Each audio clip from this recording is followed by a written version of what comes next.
Hi guys, today there's two things that we need to look at. How to prove whether things are inverses, and also we need to deal with how determining what kind of case something is for factoring. So we're going to start with these first, so proving that these two are inverses. So first of all, we're going to start on these by using this piece right here. We know that positive 7 is our y-intercept.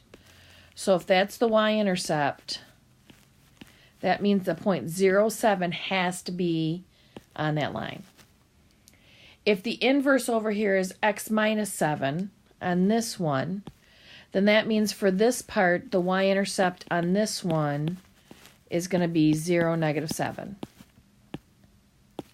Now, to be able to prove that these are inverses, that means that when I flip the x and y values, they're going to have to appear on both lines. So if I have this one and I want to do its inverse, I'm going to have to prove that 7, 0 is on this one. I know that other one already is there. Okay, I'm also going to have to take this one and I'm going to have to prove this one works. Now remember, when I do the inverse, I'm going to switch my x and y. So to be able to make this work, this is the way it goes. I'm going to take this equation that's up here. I'm going to rewrite it with the y.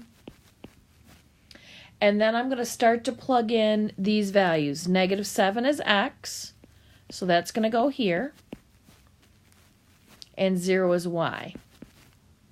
So if I put negative 7 plus 7 together, I get 0. That checks out. That means that that proves that negative 7, 0 is a point that actually works. Okay, I'm going to do the same thing with the next one. I'm going to take this equation and write it down here with the y, where it belongs. And then I'm going to plug in 7 for x. And I'm going to plug in 0 for y. So 7 minus 7 does equal 0, so that checks out. So that proves that 7, 0 is on there, and that works. So if I look and I can say that this point works here and it works here, that's its inverse because the x's and y's are switched. I can see that this point and this point both work in those equations.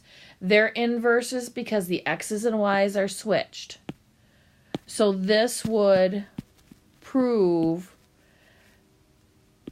that f of x equals x plus 7,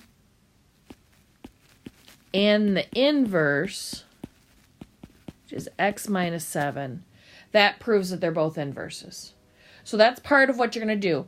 I'm not going to give that to you in a plicker, probably just give you on some kind of an exit or a note card. The other thing that we need to look at, and we talked about on Friday, were the cases. So remember, we look at these symbols to determine what case it is. So if it's plus plus, it's case 1.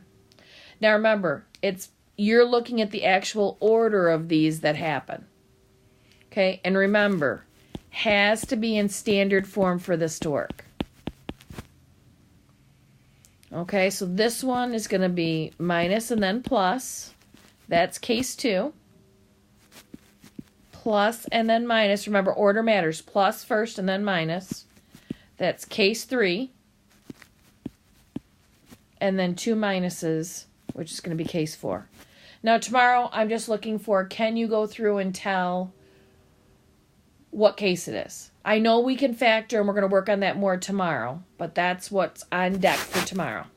Okay, good luck. See you then.